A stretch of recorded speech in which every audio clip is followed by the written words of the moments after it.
À 32 ans et célibataire, je reçois un appel absurde, l'école menace d'appeler la police car je n'ai pas récupéré ma fille. Confus, je m'y rends. Soudain, une petite fille se jette dans mes bras en m'appelant en papa. Le choc total. L'école m'a appelé à 15h47 un mardi après-midi et m'a dit que ma fille m'attendait depuis 3 heures. Je n'avais pas de fille. J'avais 32 ans. Je vivais seul dans un appartement 2 pièces du quartier de la Croix-Rousse à Lyon depuis 6 ans. Je n'avais pas eu de relation sérieuse depuis 3 ans. Je conduisais une Peugeot 3008. J'avais 3 plantes en pot et une machine à café à laquelle je tenais beaucoup. Je travaillais comme développeur de logiciels senior pour une start-up de la French Tech à la Pardieu, la plupart du temps en télétravail. Et le mardi après-midi, je travaillais depuis la table de ma cuisine, avec mon casque à réduction de bruit sur les oreilles. J'ai répondu à l'appel parce que le numéro commençait par 0492, et 0492, c'était les Hautes-Alpes, vers Gap. La seule personne que je connaissais à Gap était la grand-mère d'Olivier, mon ancien colocataire d'université, qui avait 84 ans et m'appelait 2 fois par an pour me demander si j'avais enfin trouvé une femme. La voix au bout du fil était celle d'une femme que je ne connaissais pas. Bonjour, je suis Hélène Renard, directrice de l'école primaire des Cimes à Gap. Est-ce que je parle à Quentin Dubois? Oui. Monsieur Dubois, votre fille Iris n'a pas été récupérée à l'école aujourd'hui. Elle attend dans le bureau depuis 3 heures. Nous n'arrivons pas à joindre les autres contacts d'urgence. Vous devez venir immédiatement ou nous devrons contacter l'aide sociale à l'enfance pour négligence. J'ai retiré mon casque. Je suis désolé. Vous avez le mauvais numéro. Je n'ai pas de fille. J'ai 32 ans. Je suis célibataire. Je vis à Lyon. Je ne suis pas allé à Gap depuis 5 ans. Monsieur Dubois, votre nom figure sur la fiche de contact d'urgence de cet enfant. Votre numéro de téléphone correspond. Votre adresse personnelle indique le quartier de la Croix-Rousse à Lyon. Êtes-vous bien Quentin Stéphane Dubois, né le 3 juin 1992? Je suis resté parfaitement immobile. Oui. Alors nous avons besoin que vous veniez à Gap immédiatement. Le trajet dure environ 3 heures. Vous devez partir maintenant ou nous appelons la police. Il y a eu une erreur. Je n'ai pas de fille. Je n'ai jamais eu de fille. Monsieur Dubois, votre nom a été ajouté sur la fiche de contact d'urgence de cet enfant par sa mère en septembre de l'année dernière. Votre nom était accompagné de documents notariés que notre académie a acceptés à ce moment-là. Nous avons tenté de vérifier cet ajout directement avec vous lorsqu'il a été fait, mais nos appels ont été transférés sur votre messagerie et vous ne nous avez jamais rappelé. Madame Bernard est notre contact principal depuis 6 ans. Elle est la seule autre personne inscrite sur la fiche en dehors de vous. Nous n'arrivons pas à la joindre depuis 13h30 cet après-midi. Ses parents, les contacts secondaires, ne répondent pas non plus au téléphone. Nous avons une enfant de 6 ans qui est assise dans notre bureau depuis 3 heures en attendant que quelqu'un vienne la chercher. La ligne est devenue silencieuse. J'ai essayé de me souvenir de septembre de l'année dernière. Il y avait eu des semaines entières où je laissais les appels inconnus aller sur ma messagerie. Je supprimais les messages vocaux de numéros que je ne reconnaissais pas sans les écouter. C'était une habitude que je regrettais à présent. J'ai dit, avez-vous dit Madame Bernard? Oui, Margot Bernard. J'ai fermé les yeux. Au cours de l'été 2018, j'avais eu une relation de 6 semaines avec une graphiste nommée Margot Bernard. Elle vivait à Gap. J'étais venu de Lyon pour le mariage d'un ami. Nous nous étions rencontrés au dîner de répétition. Nous étions sortis ensemble pendant 6 semaines. Nous nous étions séparés fin août lorsque j'avais repris la route pour Lyon à cause de mon travail. Elle avait 26 ans. J'avais 26 ans. Nous n'étions pas restés en contact. Je n'avais pas entendu sa voix depuis 6 ans et demi. Je pars maintenant. Madame Renard, je prends la route pour Gap tout de suite. Je serai là dans 3 heures. S'il vous plaît, n'appelez pas la police. S'il vous plaît, dites oui. S'il vous plaît, dites à la petite fille que quelqu'un arrive. J'ai raccroché. Je suis resté assis à la table de ma cuisine pendant 30 secondes. Je me suis levé. J'ai mis une veste. J'ai pris mes clés. J'ai pris la route pour Gap. Le trajet de Lyon à Gap prend 3 heures à travers les montagnes si l'on ne s'arrête pas. Je ne me suis pas arrêté. J'ai roulé à la limite de vitesse autorisée parce que je ne voulais pas me faire arrêter. Je tenais le volant à deux mains. J'ai essayé de ne pas penser. J'ai pensé quand même. Margot Bernard. Des cheveux au burn. Un rire qui surgissait de nulle part. Elle était graphiste pour une agence de communication à Gap, travaillant sur des campagnes touristiques pour la région. Nous nous étions rencontrés lors d'un dîner de répétition dans un domaine viticole. Nous avions passé 6 semaines ensemble à faire de la randonnée, du kayak, à boire du café dans son bistrot préféré sur l'avenue Jean Jaurès. J'avais dormi dans son appartement presque toutes les nuits de ces 3 dernières semaines. Nous avions fait attention. Nous avions utilisé des préservatifs. Nous n'avions pas fait assez attention. 6 semaines plus tard, j'étais retourné à Lyon. Je lui avais envoyé 2 SMS en septembre 2018. Elle avait répondu chaleureusement mais brièvement. En octobre, nos messages avaient cessé. J'avais supposé qu'elle était passée à autre chose. Je n'avais pas insisté parce que j'avais 26 ans, que j'étais émotionnellement sur la réserve, que je commençais un nouveau travail et que j'étais convaincu que les relations à distance ne fonctionnaient jamais. Je n'avais plus eu de ses nouvelles depuis 6 ans et demi. Mon téléphone a sonné à nouveau à 17h14. J'étais à la hauteur de Grenoble, à mi-chemin. C'était encore Hélène Renard. Monsieur Dubois, je dois vous dire autre chose avant votre arrivée. Nous venons de réussir à joindre l'un des contacts d'urgence secondaires. Le grand-père d'Iris, Auguste Bernard. Il est à l'hôpital. Il vient d'avoir un malaise cardiaque lors de son rendez-vous de cardiologie qui a duré plus longtemps que prévu. Sa femme est avec lui. D'accord. Monsieur Dubois. Margot Bernard est décédée il y a 2 jours. L'école n'avait pas encore envoyé les mises à jour à l'ensemble du système de l'académie pour nos contacts d'urgence. Les grands-parents avaient prévu de venir chercher Iris aujourd'hui, mais le rendez-vous de cardiologie a pris une tournure urgente, et ils ont oublié. Iris a été à l'école toute la journée, sans savoir que sa mère n'est plus là. Elle est arrivée ce matin en pensant que c'était une journée d'école normale. Monsieur Dubois, cette petite fille vient de passer la pire semaine de sa vie, et elle est assise dans notre bureau en attendant son père. J'ai serré le volant. Comment Margot est-elle morte? Elle était malade depuis un certain temps. Je ne connais pas les détails exacts. Les grands-parents vous le diront à votre arrivée. Merci. Monsieur Dubois. Encore une chose. Oui. Iris parle de vous depuis 1 an. Sa mère lui avait parlé de vous. Elle savait que vous viendriez. J'ai conduit le reste du trajet jusqu'à Gap sans parler, sans respirer correctement, les 2 mains sur le volant et le soleil de fin d'hiver se couchant à travers mon pare-brise. Je suis arrivé à l'école primaire des Cimes à 19h18. Le bâtiment était techniquement fermé. Le parking était vide à l'exception de 2 voitures. L'entrée principale était verrouillée. Une femme en manteau de laine attendait près de la porte. Monsieur Dubois. Oui, je suis Hélène Renard. Merci d'être venu. Iris est dans mon bureau avec notre psychologue scolaire. Elle a déverrouillé la porte. Je l'ai suivie à travers les couloirs sombres. Le bureau de la directrice était petit et chauffé. Il y avait un canapé sous la fenêtre.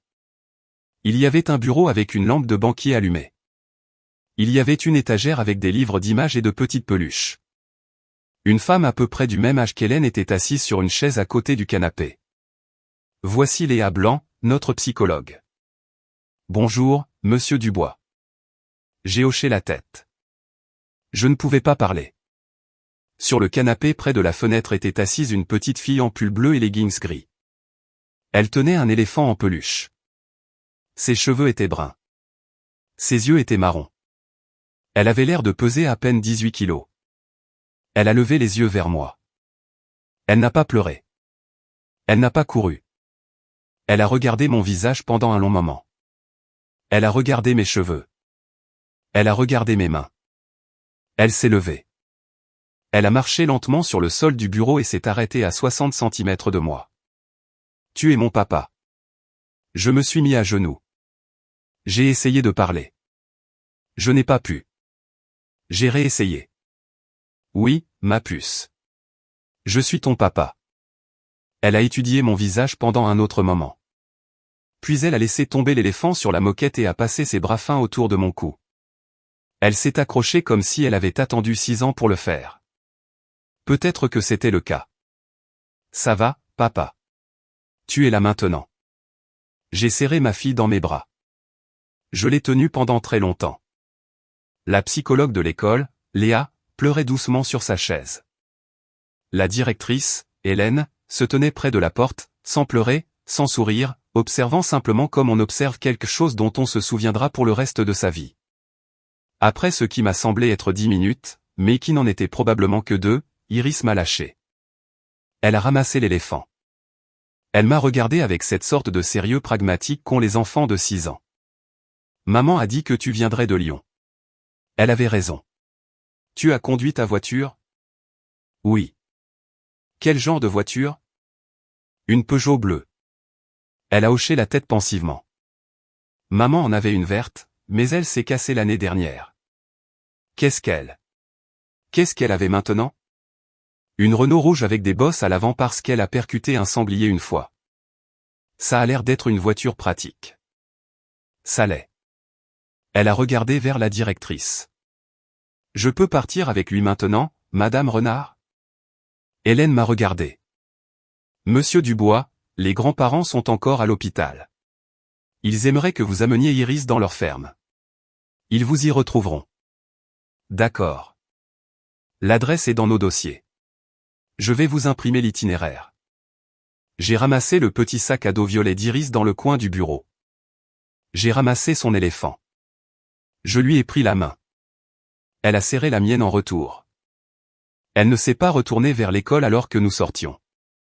Sur le parking, elle a regardé ma Peugeot. Elle est plus bleue que je ne le pensais. C'est grave? Non. Je l'ai aidée à s'installer sur la banquette arrière. Elle s'est assise derrière le siège passager, pas derrière le conducteur. J'ai compris plus tard que c'était parce que c'était là que sa mère l'installait toujours dans la Renault rouge. Elle voulait me regarder dans le rétroviseur. Je suis sorti du parking de l'école. Elle a dit, papa. Oui. Maman a dit que quand je te rencontrerai, je devrais te dire quelque chose. D'accord. Elle a dit que je devais te dire qu'elle était désolée. J'ai serré le volant. Ma puce, elle n'a pas à être désolée. Elle a fait un travail merveilleux avec toi.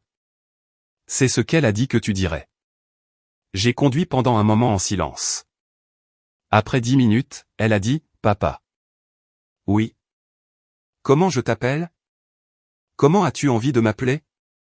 Elle y a réfléchi attentivement. Papa, je trouve que papa c'est bien. Alors appelle-moi papa. D'accord, papa. La ferme des Bernards était à 20 minutes de Gap, sur une route départementale qui serpentait à travers des herbes sèches et des pins. Une ferme en pierre à 2 étages avec une véranda, une grange rouge derrière, un poulailler, 3 camionnettes dans l'allée. Un homme d'un peu plus de 70 ans se tenait sur le pas de la porte alors que je me garais. Il était grand, buriné par le temps, les épaules larges. Il portait une chemise en flanelle grise et un jean de travail. Ses cheveux étaient blancs. Son visage était ridé. Il avait pleuré. Une femme se tenait à côté de lui. Elle était plus petite, les cheveux gris, vêtue d'un gilet bleu marine. Ses mains étaient croisées devant elle. Je me suis garé. J'ai détaché Iris de son siège arrière. Je l'ai portée sur ma hanche pour monter les marches. Elle était légère mais solide. Elle tenait mon col d'une de ses petites mains. Le grand-père m'a regardé. Ses yeux étaient rouges. Il regardait sa petite fille sur ma hanche. Il n'a dit qu'une chose. Vous avez les mêmes mains. Sa femme, la grand-mère d'Iris, a dit doucement. Auguste, fais les entrées. La petite a besoin de manger. Nous sommes entrés. La cuisine était chaude. Il y avait un bœuf bourguignon sur la cuisinière. Il y avait du pain sur le comptoir. Il y avait une cafetière pleine. La grand-mère avait cuisiné pour s'occuper les mains, j'allais le comprendre plus tard, car elle ne savait pas quoi faire d'autre. Iris a couru vers sa grand-mère et l'a serrée par la taille. Mamie. Bonjour, ma chérie. Tu as faim? Un peu. Assieds-toi à table. Iris s'est assise. Sa grand-mère lui a versé un verre de lait. Le grand-père et moi étions debout dans l'encadrement de la porte de la cuisine. Il m'a regardé. Je l'ai regardé. Il a dit doucement. Dehors, juste une minute. Je l'ai suivi sur la véranda. Il a fermé la porte derrière lui. Il a regardé la cour sombre, les pins, la grange délavée. Quand il a parlé, sa voix était rauque. Vous. Après 7 ans. Monsieur Bernard. Auguste. Monsieur, je ne savais pas. Vous ne saviez pas quoi? Je ne savais pas pour elle.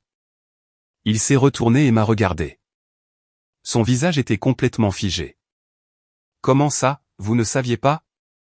Monsieur, j'ai eu une relation avec votre fille pendant l'été 2018. 6 semaines. Je suis rentré chez moi à Lyon fin août. Nous avons échangé quelques SMS en septembre. En octobre, nous avions arrêté. Je ne savais pas qu'elle était enceinte. Je ne savais pas qu'elle avait eu un enfant. Je ne savais pas qu'elle élevait ma fille depuis 6 ans. J'ai tout appris à 15h47 cet après-midi quand l'école m'a appelé. Il m'a dévisagé. Ma fille ne m'a jamais dit qu'elle ne vous l'avait pas dit. Non, monsieur. Elle m'a laissé croire pendant 7 ans que vous saviez, que vous l'aviez abandonnée, que vous saviez que vous aviez un enfant et que vous ne reveniez pas pour elle. Monsieur, je suis tellement désolé.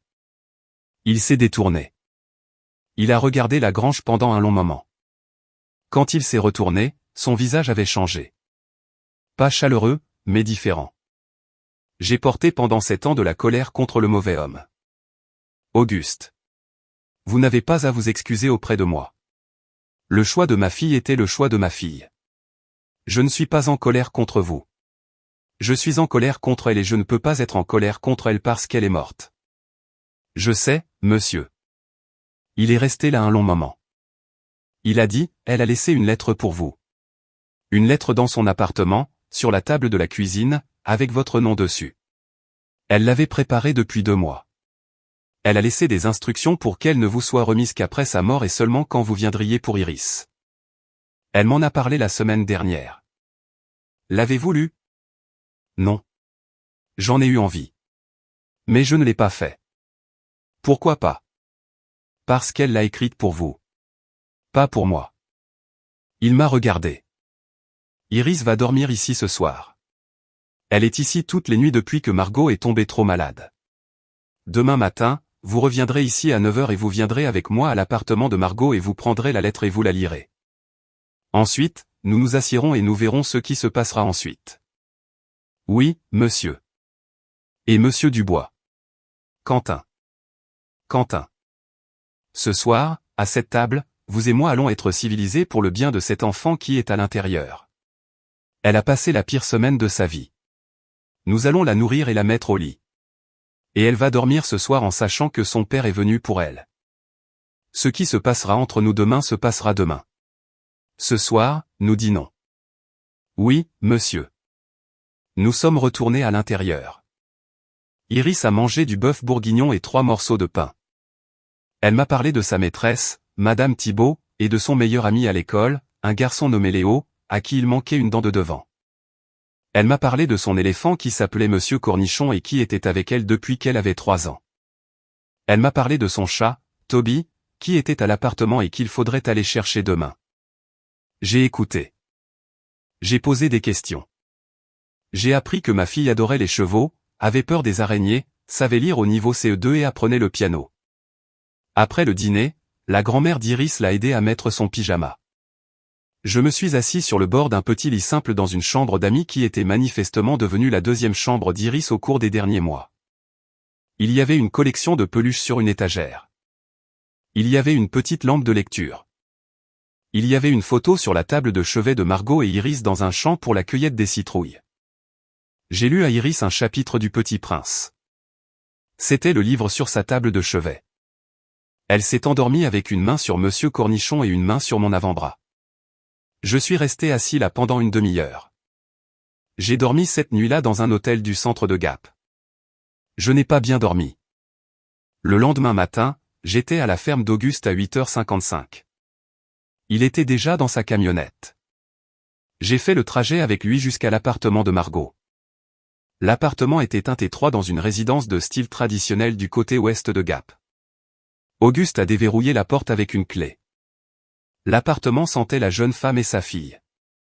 La lavande, le café, une légère trace de matériel de dessin. Les dessins d'Iris étaient sur le réfrigérateur. Une petite collection de peluches trônait sur une étagère. Des photos étaient posées sur une table d'appoint. Margot et Iris à la plage. Margot et Iris à la cueillette de citrouilles. Margot et Iris devant un sapin de Noël l'année dernière, alors que Margot était déjà malade mais souriante. Une enveloppe scellée était sur la table de la cuisine. Mon nom y était inscrit. C'était l'écriture de Margot. Je n'avais reçu qu'un seul bout de papier de Margot dans ma vie. Une carte postale qu'elle m'avait envoyée d'un voyage d'affaires en octobre 2018, 6 semaines après notre séparation. L'écriture était la même. Auguste m'a regardé voir l'enveloppe. Ma fille a écrit ça pour vous. Elle l'avait préparé depuis 2 mois. J'ai eu envie de l'ouvrir. Je ne l'ai pas fait. Elle est à vous, monsieur. Puis-je la prendre? Oui. Il a regardé autour de lui dans l'appartement. Je vais sortir. Je vais m'asseoir sur la marche d'entrée. Prenez tout le temps dont vous avez besoin. Il est sorti. Je me suis assis à la table de la cuisine de Margot. J'ai ouvert l'enveloppe. J'ai lu la lettre. Elle faisait 6 pages, sur du papier à lettres épais, daté de 3 semaines avant sa mort. Quentin, si tu lis ceci, c'est que je suis morte. Tu es venu pour Iris, et tu as 1000 questions. Je vais répondre à autant que je le pourrai. Je suis désolé de ne pas pouvoir y répondre en personne. J'avais prévu de t'appeler la semaine prochaine. Je prévois de t'appeler depuis presque 3 mois. J'ai été lâche. Je vais commencer par le début. L'été 2018 était réel. Je veux que tu saches que ce n'était pas une simple amourette. C'était réel. Je me souviens de chaque café au Café des Alpes, de chaque randonnée au domaine de Charance, de chaque nuit que tu as passée dans mon appartement. Tu étais gentil, curieux et émotionnellement sur tes gardes d'une manière que j'ai reconnue parce que j'étais pareil.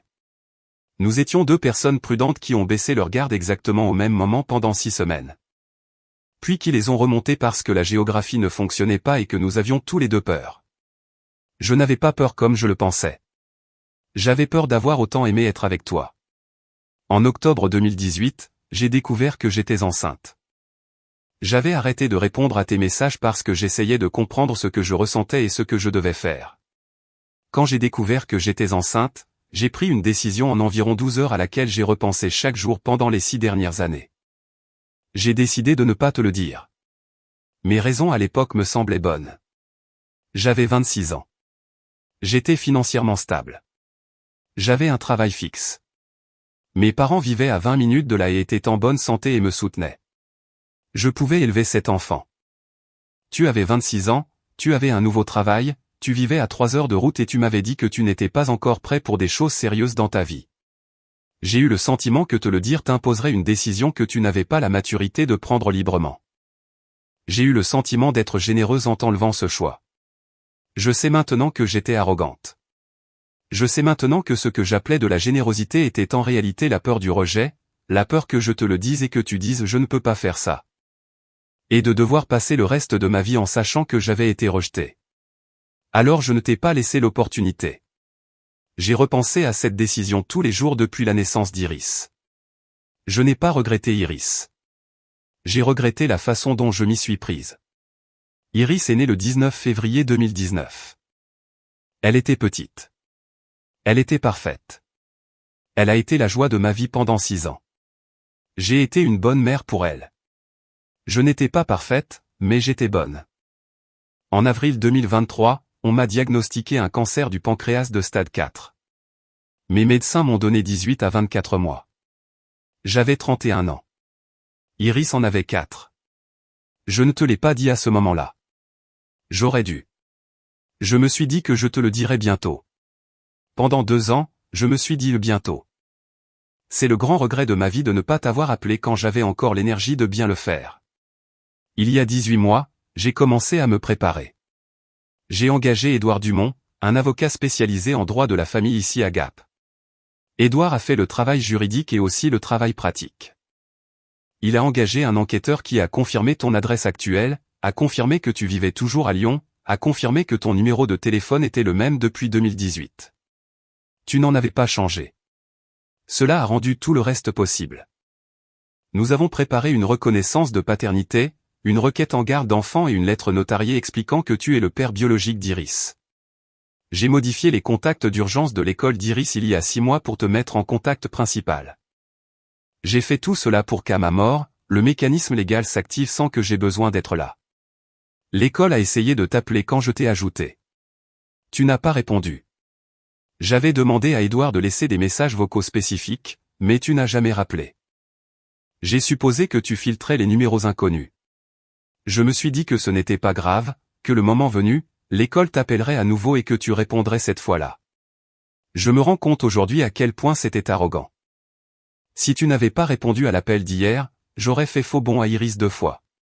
Je me suis dit que je t'appellerais la semaine d'après. Je ne l'ai jamais fait. Et puis la semaine dernière, j'ai eu une complication pendant ma chimiothérapie que mes médecins n'avaient pas anticipée. J'écris ceci depuis un lit d'hôpital. Je ne rentrerai pas chez moi après cet hôpital. Il me reste entre 4 jours et 3 semaines. Ils ne peuvent pas me dire combien. Je n'ai plus de semaine prochaine. Quentin, je te demande une chose. Sois son père. Pas parce que tu me dois quelque chose. Pas parce que tu lui dois quelque chose. Parce qu'elle est à toi. Parce que c'est une personne remarquable. Parce qu'elle sait que tu existes depuis 1 an de sa vie. Je lui ai dit que tu étais un homme bien qui vivait à Lyon et qu'il aimerait quand il la rencontrerait. Je lui ai dit ça parce que je voulais qu'elle soit prête pour toi. Elle est prête pour toi depuis 1 an. Quentin, je n'étais pas prête à t'appeler. Je suis désolé. Je suis tellement désolé. L'autre chose que je dois te dire, c'est que mes parents, Auguste et Adeline, croient que tu m'as abandonné. Ils pensent que tu savais que j'étais enceinte et que tu n'es pas revenu. Je n'ai jamais corrigé cela parce que je ne pouvais pas supporter de dire à mon père ce que j'avais réellement fait. Il est en colère contre toi depuis 7 ans. Il ne connaît pas la vérité. S'il te plaît, dis-lui. Il sera en colère. Il finira par comprendre. Il aime Iris plus que tout au monde. Il deviendra ton allié si tu lui laisses du temps et que tu lui dis la vérité. Dernière chose que je veux que tu saches, l'ayant vu grandir pendant 6 ans, c'est qu'Iris est la meilleure personne que j'ai jamais connue. Elle est patiente. Elle est gentille. Elle remarque les choses. Elle remarquera tout de toi. Ne joue pas un rôle pour elle. Ne fais pas semblant de savoir ce que tu ne sais pas, sois juste présent. Sois honnête. Dis-lui quand tu es triste. Dis-lui quand tu as peur. Dis-lui quand tu ne sais pas comment faire quelque chose. Elle te respectera pour ça. Elle est petite, mais elle est sage. Je ne suis pas désolé de la laisser avec toi. Elle t'appartient tout autant qu'elle m'a appartenu. Je suis désolé pour les années perdues. Je suis désolé de ne pas t'avoir appelé. Je suis désolé que tu lises ceci dans mon appartement au lieu de me retrouver dans un café. Je suis désolé, Quentin. Sois son père. C'est la seule chose que je te demande.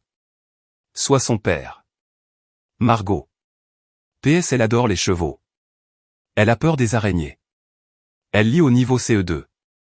Son chat s'appelle Toby, et c'est un peureux, tu dois le protéger des chiens du quartier. Bonne nuit. Je suis resté assis à la table de la cuisine de Margot pendant 45 minutes après avoir fini de lire. J'ai lu la lettre 4 fois. J'ai pleuré pour la première fois en 4 ans. Je suis sorti. Auguste était assis sur la marche d'entrée. Il avait attendu. Je me suis assis à côté de lui. Je lui ai tendu la lettre. Lisez-la. C'est pour vous. Lisez-la. Vous en avez besoin. Il l'a prise. Il a mis ses lunettes de lecture. Il a lu pendant 15 minutes sans dire un mot. Quand il eut fini, il a plié soigneusement la lettre et me l'a rendue. Il ne m'a pas regardé pendant un long moment. Quand il l'a fait, ses yeux étaient humides. Ma fille. Oui. Ma fille a été lâche à la fin. Monsieur, nous sommes tous des lâches à la fin. Il a hoché la tête lentement. Et vous? Vous ne l'aviez pas abandonné. Non, monsieur. Je me suis trompé pendant 7 ans. Vous n'aviez pas les informations. J'aurais dû lui poser la question. Elle ne vous l'aurait pas dit. Il a hoché la tête de nouveau. Il a regardé la porte de l'appartement. Quentin. Oui. Quel est votre plan? Je vais déménager à Gap. Il m'a regardé. Vous avez un travail à Lyon. Mon travail se fera en télétravail. J'y ai déjà réfléchi. Je vais vendre mon appartement. Je vais louer une maison ici. Je serai à 6 minutes de votre ferme. Iris vous verra, vous et Adeline, 3 fois par semaine. Elle connaîtra ses grands-parents. Elle connaîtra son père. Elle connaîtra tous ceux qu'il aime. Il a assimilé l'information. Vous avez décidé ça vite. J'ai pris ma décision pendant le trajet hier. Il a hoché la tête. Il s'est levé. Il a tendu la main. Quentin, je vous dois des excuses que je ne peux pas formuler entièrement. Je passerai le reste de ma vie à essayer de me rattraper. Acceptez-vous cela? Je me suis levé. Je lui ai serré la main. Il n'y a rien à rattraper, Auguste. Nous sommes une famille maintenant. Peu importe ce qui s'est passé. Il m'a tenu la main un long moment. Il a dit, bienvenue à Gap. Le test ADN a confirmé ce que nous savions déjà. Je suis allé dans une clinique avec Iris cet après-midi-là. Elle a trouvé que le prélèvement buccal était hilarant. La laborantine lui a donné un autocollant disant « Patient courageux ». Elle l'a collé sur son éléphant.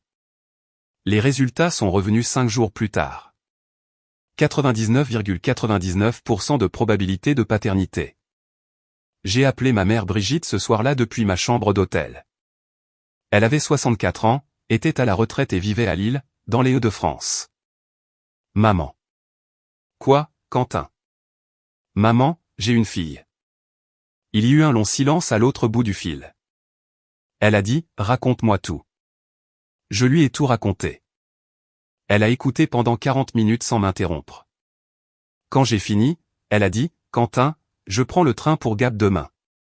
Je dois rencontrer ma petite fille. Elle est arrivée le lendemain après-midi. Elle a rencontré Iris à la ferme des Bernards. On avait dit à Iris le matin même qu'elle avait une grand-mère à Lille prénommée Brigitte qui voulait la rencontrer. Iris s'est approchée de ma mère sur la véranda et lui a dit « Bonjour, je suis Iris. Je suis ta petite fille. » Ma mère s'est assise sur la marche de la véranda, a attiré ma fille sur ses genoux et s'est mise à pleurer. Adeline, qui observait depuis l'encadrement de la porte, a pleuré aussi. Auguste s'est assis dans sa chaise à basculer à regarder les pins, il n'a pas pleuré, mais sa main sur la coudoir de la chaise tremblait. J'ai appelé mon meilleur ami Olivier Quentin au travail le lendemain matin. Olivier, j'ai besoin de 3 semaines de congé. Qu'est-ce qui se passe? Je lui ai dit. Il a répondu, Quentin, prends 6 semaines. Prends tout le temps dont tu as besoin. Je couvrirai ton travail. Va apprendre à être père. J'ai appelé mon avocat, Nathan Perrin à Lyon, un avocat spécialisé en droit de la famille recommandé par les ressources humaines de mon entreprise. Il a examiné les documents préparés par Margot. Quentin, ce qu'elle a mis en place ici est inattaquable. Reconnaissance de paternité. Requête en garde déposée à l'avance. Les grands-parents n'ont aucune base légale pour s'y opposer, même s'ils le voulaient, ce qui n'est pas le cas.